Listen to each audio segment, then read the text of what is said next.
then I started recording the rest of the songs on that tenor, which I'm still doing now. Yeah, because I know like at some point in the middle of that album of the 2016 album, you guys have it was like an interlude. I think it was called like Flip the Switch. Yeah. And then like after that, it was like more songs with Jessica on vocals. Is that kind of like intentional to kind of like mark like, oh, all right, here's like the halfway like more like of the new stuff? Yeah, sure. Let's go with that. Yeah, that sounds great. I'm really into, like I said, I was a metalhead, and I'm really into like progressive albums. So anything with like a cool interlude or story, let's go with it. Word, hell yeah. We had conversations, I'm sure, that were similar to it. It's hard to remember even. I know that thing was like, it's kind of embarrassing, but there's like a glitch on my Pro Tools sometimes where it'll just the sample rate will just fuck up, and it'll just start playing the songs at like half speed, and that whole interlude is just a section of the song screens slowed down. And then we got a friend of mine that was in my metal band, Ryan. He laid glockenspiel on top of it, and then Andy did some melodica to it. It was just like, fuck it, let's put this as an intro to a song. Yeah, it was just a glitch that worked out. It was great. Oh yeah. I was gonna say I mean I like the interlude, but like for me, like if I were to like break it down to, I don't know, my top 3 songs on that one, it was definitely Scavenger. I think the other 2 were called it was Cloud and Empathy. Oh yeah, man. Yeah. Dude, Empathy is my favorite song from that album, I think, and it's one of those songs that unfortunately we don't really get to play live because it's not like energetic, and a lot of the bands that we're playing with, you know, are like fast punk bands, and we're trying to just fucking keep up. Yeah. It's like that thing where like you have like these really tight like meaningful songs, but they just happen to be like slower.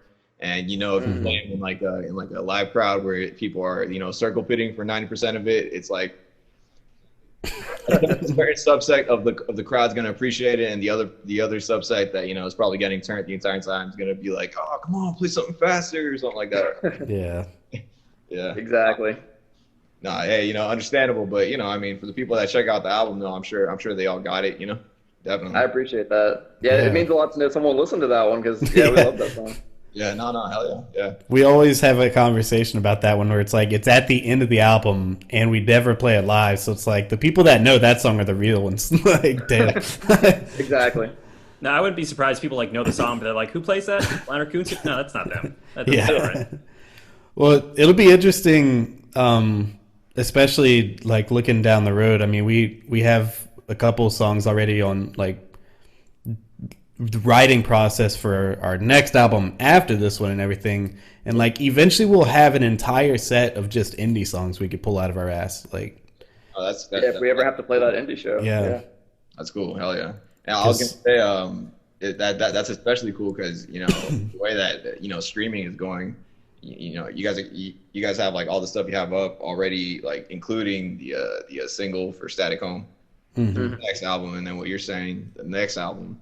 Having a big old like catalog like that actually helps out, I think, in the long run, because, you know what I'm saying, you guys just have a chance to get playlisted on all types of playlists, you know what I'm saying, ska playlist and the indie playlist, you know what I'm saying. Definitely.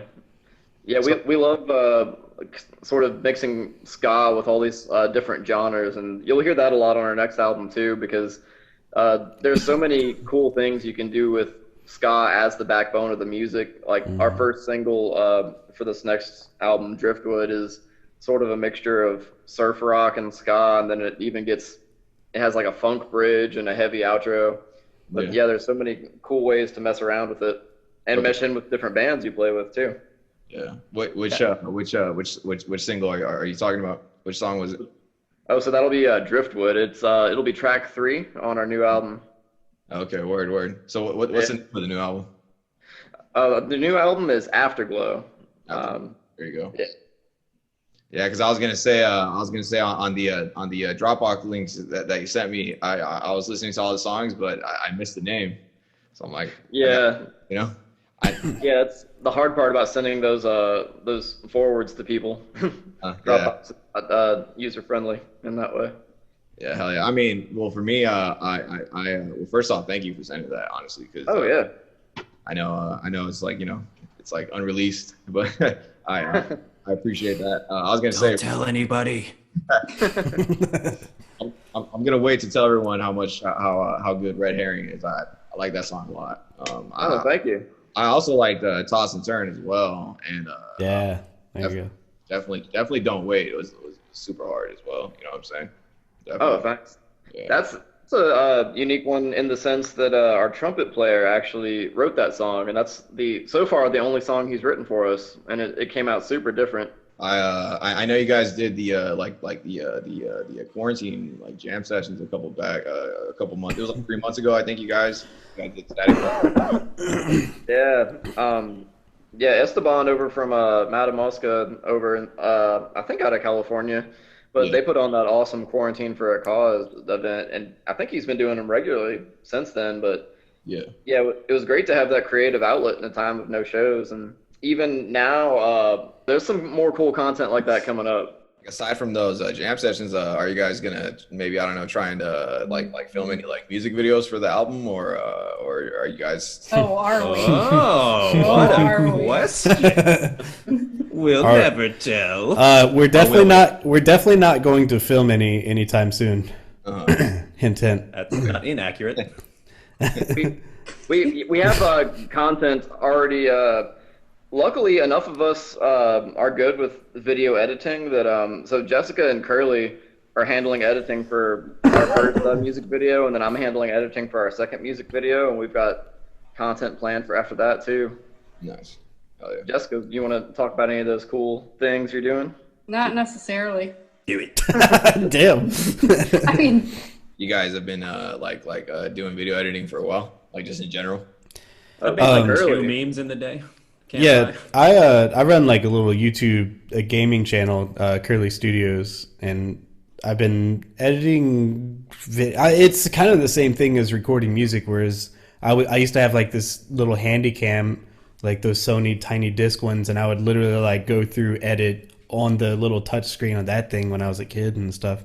So that's like another passion of mine. I just love video editing in general, and then I'm a fucking video game dork, so I do live streaming and video editing that way. But obviously, doing that and the music stuff, you would eventually have crossover. So I have some like music videos and stuff that I've done for like video game covers, and naturally that would bleed over to the band at some point. So right now I'm kind of knee deep in the editing process for our first video, and it collaborating with Jessica as well with that. I will eventually help you with that. For sure. So you guys, another thing I noticed, you guys, well, obviously before the quarantine and shows stopped happening, I've heard you guys talk about like you guys bring, or most of the time you guys host like touring ska bands that come through. Yeah, we had just started this thing that we were planning to make an annual sort of local festival thing, where it was called the Southern Summer Ska Series down here, and our whole goal with that was we're the only ska band in Mississippi, and we have been for at least a decade, and we want to bring more bands of that genre to this area. So the first ever one we hosted, we got some bands from Louisiana, like Joystick, which is a band I also play in, the Ragamuffin All-Stars. We got a reunion from another local band that got us started, Stereo Hype. And yeah, anytime a touring band sort of hits us up on social media, we do our best to kind of host them, give them a place to play, a place to stay at, because a lot of bands don't see Mississippi as a stop on a tour route, and somebody's got to be the one to build it from something. So we're trying to be that band down here. Yeah, definitely. Yeah. I was gonna say, what's crazy is I feel like especially in genres like ska, I feel like anywhere is really like a hot spot to go, because a genre like that has like such a cult following that I would imagine, I don't know what the situation is in your guys' area, but I would imagine being like the only ska band, you guys, throw ska shows. I assume you guys get like pretty sizable crowds, right? Surprisingly, yeah, the last one, it was packed for like 4 ska bands. I was like, whoa, where'd y'all come from? Yeah, it's been incredible at the local shows. Like nothing like a packed out, sweaty venue. And even we haven't even hit some of the ska hotspots for the country. Like, we hope to make it over to California at that end of the coast, but some of our have surprisingly been in places like Birmingham, Alabama, and stuff like that no one would ever suspect. But when you get there, people are even more grateful. They're like, a ska band here? Oh my god! Yeah. This time of year, at this time of day. Local entirely in Birmingham. Yeah. It's lucky that you're over there to like sort of help scenes too, because I mean that helps a lot. One of the best parts about the genre is the community aspect, you know, like. And of all the genres I've played, seeing ska bands in different cities, like you're talking about, kind of taking care of each other when other bands are coming through is one of the best parts. Like, it's a niche, really dedicated fan base that I never had when I was playing in, like, say, indie bands or funk bands. There's never that sort of connection. Yeah, yeah. Would you guys say that's more due to like the way that the genres operate? Like, for example, I mean, listen, I love indie music, like I do a lot. Like, I really do love it. But I will say that the folks in those bands sometimes, they see it as like, I don't know, like A competition. Like yeah, like the whole like artiste element of it. They're just kind of like pretentious. Yeah, there you go. I don't want to say it, but you said it. I'll say it. Fuck that. We've known a lot of them. It's fine. Yeah, you definitely got a point on that. I feel like ska, it's kind of like a stereotype, but, you know, ska does feel like, you know, you come home after school, you call your friends up, you get some games going, you get the mozzarella sticks. Hate to bring it up again, but I feel like that just friendly attitude, and even if it's someone you meet for the first time, if they're another ska band, usually you guys will hit it off right away, and it's been like you've been friends for years. Like, there's just that automatic connection. Yeah, hell yeah. I think there's a positive stigma around the genre, particularly lately, that is just all about inclusivity, and that's awesome. You know, that feels good to be a part of, to be inclusive. You know, that's the thing, is like, if you look at everyone as competition, you're bringing everybody down. If you're bringing everybody up, you're gonna go up with them. Yeah. Yeah, definitely. I was gonna say, what do you guys think of like the whole like, or I mean, how is the situation right now, like with the pandemic in your guys' area? Just out of curiosity.